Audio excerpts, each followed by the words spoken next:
que el ser humano no podía hacer lo que le diera la gana, sino que había sido creado para estar bajo la autoridad de Dios. Su ley era clara, categórica, inequívoca.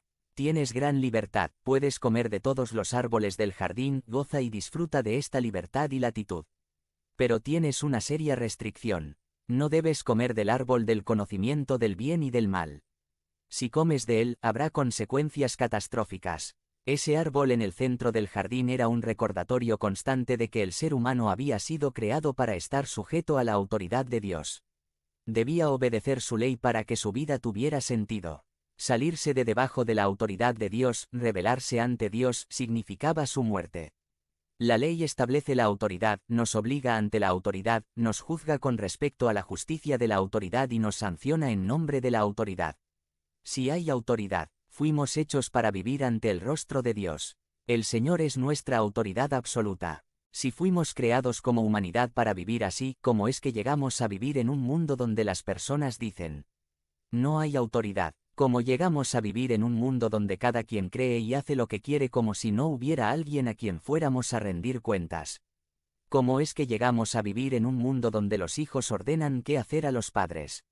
Donde se cree que nadie tiene por qué decirte algo sobre tu vida, pues lo único que importa que pienses o quieras tú. ¿Cómo llegamos a vivir en un mundo donde el punto de partida para la vida puede ser cualquier cosa, excepto Dios y su ley? La explicación es que hubo otra voz de consejo en el jardín de Edén. Una voz de mentira y engaño. Una voz que dijo así, en Génesis 3. 1-4 NV: y la serpiente era más astuta que todos los animales del campo que Dios el Señor había hecho. Así que le preguntó a la mujer: ¿es verdad que Dios les dijo que no comieran de ningún árbol del jardín? Podemos comer del fruto de todos los árboles, respondió la mujer. Pero, en cuanto al fruto del árbol que está en medio del jardín, Dios nos ha dicho: no coman de ese árbol ni lo toquen, de lo contrario, morirán. Pero la serpiente le dijo a la mujer: no es cierto, no van a morir. Aquí empieza una guerra por la autoridad. La guerra por la autoridad que experimentamos hoy tiene sus orígenes más profundos en los hechos relatados en Génesis 3. Dice el pasaje que la serpiente era más astuta que todos los animales. Como sabemos, la serpiente aquí en Génesis no es un simple animalito que podemos ver en un herpetario. Aquí la serpiente está representando al enemigo de nuestras almas, es la personificación del diablo, el mentiroso, el engañador. Y sabemos bien que el diablo es muy astuto, siempre lo ha sido. Muestra su astucia para rebelarse contra la autoridad usando la mentira y el engaño. Podemos notar una estrategia diabólica que se sigue repitiendo hoy en cada situación que enfrentamos. Su estrategia consiste en dos acciones básicas. 1. Sembrar duda e incredulidad. 2. Incitar a la rebelión. Mira cómo la serpiente siembra duda e incredulidad sobre la calidad moral de la autoridad de Dios. Siembra ciertos datos tergiversados para hacer parecer la autoridad de Dios otra cosa completamente. Fíjate de la pregunta que le hace a Eva. ¿Es verdad que Dios les dijo que no comieran de ningún árbol del jardín? Tergiversó los datos para sembrar la duda y la incredulidad. Dios había prohibido comer de un solo árbol de todo el huerto. Ciertamente había una prohibición, pero para sembrar incredulidad tergiversa la información. Para hacerla parecer una medida opresiva de parte de Dios al prohibir que comieran de todos los árboles. El efecto deseado era que Eva comenzara a ver a Dios de una manera diferente como lo conocía.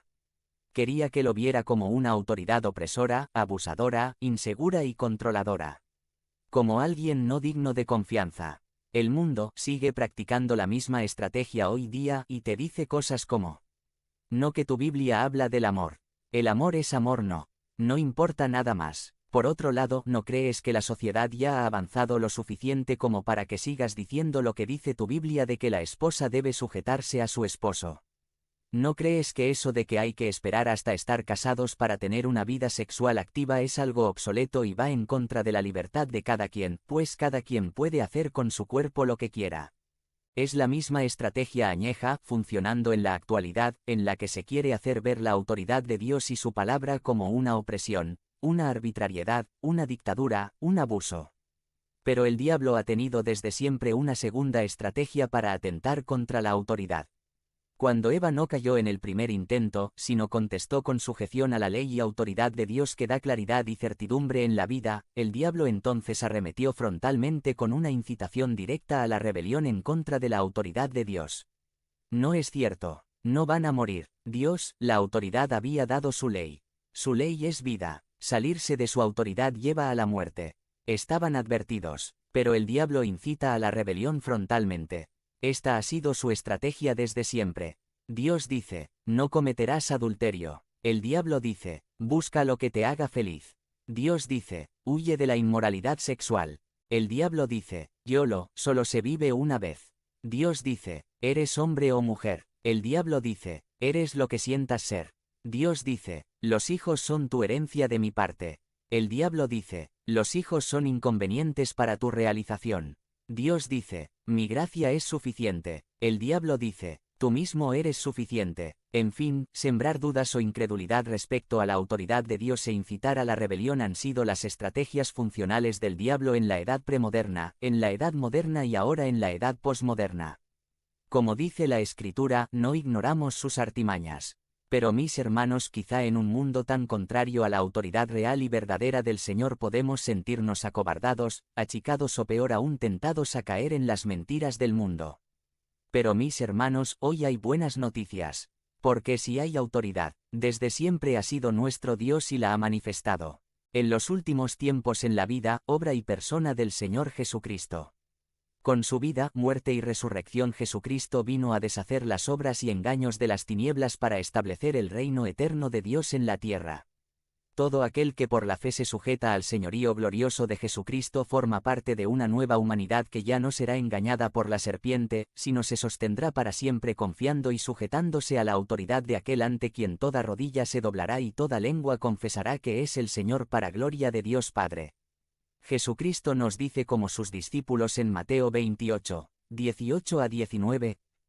Jesús se acercó entonces a ellos y les dijo, se me ha dado toda autoridad en el cielo y en la tierra.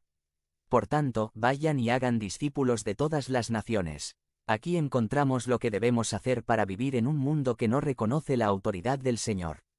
A este pasaje se le conoce como la Gran Comisión. Cuando hablamos de la Gran Comisión comenzamos a leer en el versículo 19, donde propiamente se declara la encomienda de la que estamos hablando. Pero es muy importante notar que las palabras de Jesús comienzan desde el versículo 18 y que estas palabras no están de relleno, sino son de vital importancia. Jesús dice claramente que Él tiene toda autoridad en el cielo y la tierra, es decir, en todo el universo. Esta declaración no es trivial, no es mera elocuencia, sino es una referencia bíblica a una profecía en Daniel 7, 13 a 14. Jesús le está diciendo a sus discípulos, yo soy el que vio Daniel a quien le fue dada autoridad, poder y majestad. Yo soy el rey cuyo reinado no pasará ni jamás será destruido. Yo tengo toda la autoridad en el cielo y en la tierra. No hay algo que salga fuera de mi poder y autoridad.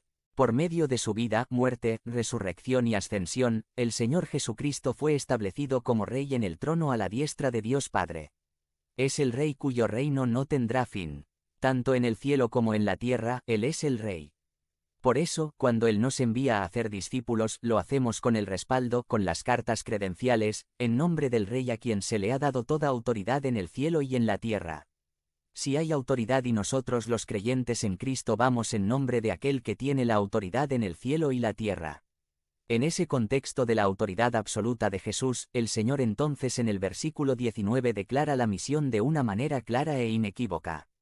Vayan y hagan discípulos de todas las naciones, puesto que Él reina y Él es un Rey benévolo, lleno de gracia y misericordia, perdonador y transformador, ahora nosotros debemos pasar, comunicar, compartir las buenas noticias de la venida de su reino. Debemos ir y hacer discípulos que se sometan al reinado glorioso de este Rey. Puesto que Él reina, nos ha enviado al mundo a hacer más discípulos. Y el Señor agrega en Mateo 28, 19b-20, bautizándolos en el nombre del Padre y del Hijo y del Espíritu Santo, enseñándoles a obedecer todo lo que les he mandado a ustedes. Puesto que si hay autoridad en el cielo y la tierra, debemos hacer discípulos de las naciones con la implicación de que debemos bautizar a los discípulos. En palabras sencillas, los discípulos a través de este sello están reconociendo quién es la autoridad y su sometimiento a ella. Pero la tarea también incluye otra cosa muy importante. A los discípulos debemos bautizarlos para que sean parte de una comunidad caracterizada por obedecer la palabra de Cristo. Si algo va a caracterizar a los discípulos es que son enseñados en el Evangelio para obedecer al mismo. Un discípulo se caracteriza por estar recibiendo y abrazando la enseñanza del Evangelio con la finalidad de sujetar su vida a él. Sujetar su vida a la autoridad del Señor Jesucristo. Y nuestro Señor concluye en Mateo 28, 20b. Y les aseguro que estaré con ustedes siempre, hasta el fin del mundo. Proclamar el señorío de Cristo en el cielo y la tierra en un mundo que se rebela contra la autoridad del Señor no será cosa fácil, pero mis hermanos, no nos amedrentemos porque no estamos solos. Nuestro Señor no solo nos envía sino nos acompaña en el camino. Jesús promete nunca dejarnos solos en el cumplimiento de la misión. Promete su presencia con nosotros que echa fuera el temor, al estar yendo y haciendo discípulos bajo el cobijo de su autoridad. Por eso, con la confianza de que no estamos solos en la misión, invirtamos nuestras vidas en discipular.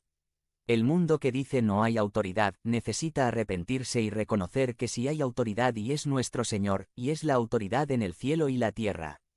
¿Qué se espera de nuestra parte ante este escenario?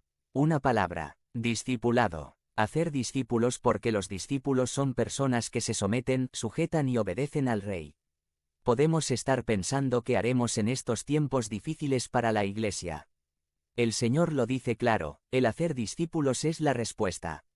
Así que, como creyentes en Cristo que nos sometemos a su autoridad, que reconocemos que si hay autoridad, entonces, debemos invertir nuestras vidas en otras vidas con tal de que reconozcan el señorío de Cristo en el cielo y en la tierra. Esto debe consumir nuestra pasión y vida. Hermanos, somos llamados a vivir con una visión de la vida donde Cristo es el Señor y nosotros sus súbditos vivimos todo en la vida de acuerdo con esa realidad y dedicamos nuestro esfuerzo e intencionalidad en mostrar con nuestras vidas que Él reina y a usar nuestras palabras para llamar a las personas a nuestro alrededor a sujetarse al reinado eterno de Jesucristo. Si hay autoridad, Jesucristo es quien tiene la autoridad en el cielo y en la tierra. Vivamos para su gloria. Conviértete en miembro del canal y sé un instrumento de la palabra de Dios. No dejes pasar esta oportunidad de impactar vidas. Haz clic en el enlace de la descripción ahora y ayúdanos a difundir la palabra de Dios. La bolsa de herramientas del enemigo. By Craig Benner. Sumari. El diablo es cruel y utiliza varias tácticas para atacar la vida espiritual de uno. La bolsa de herramientas del diablo. Gen. 17. 1,2. 1. Y siendo Abraham de edad de 99 años, le apareció Jehová, y le dijo: Yo soy el Dios Todopoderoso, anda delante de mí, y sé perfecto. 2. Y yo estableceré mi pacto contigo, y te multiplicaré en gran manera. Gen. 17. 15 a 19. 15. Dijo también Dios a Abraham: En cuanto a tu esposa Sarai, no la llamarás Sarai, mas Sara será su nombre. 16. Y la bendeciré, y también te daré de ella hijo, sí, la bendeciré, y vendrá a ser madre de naciones. Reyes de pueblos serán de ella.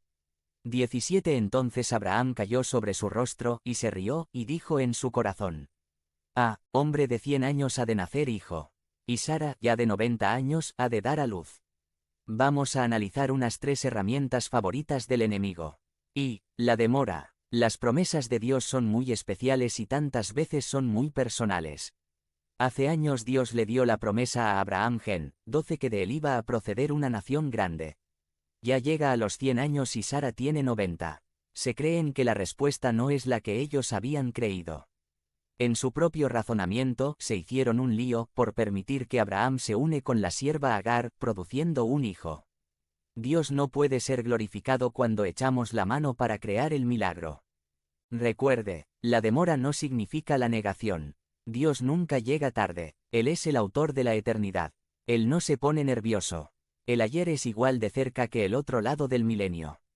El diablo quiere que piensa que Dios se ha olvidado de su promesa. Que no pone límite a Dios. María y Marta se quejaron que Cristo vino tarde. Que Lázaro ya tenía 4 días muerto.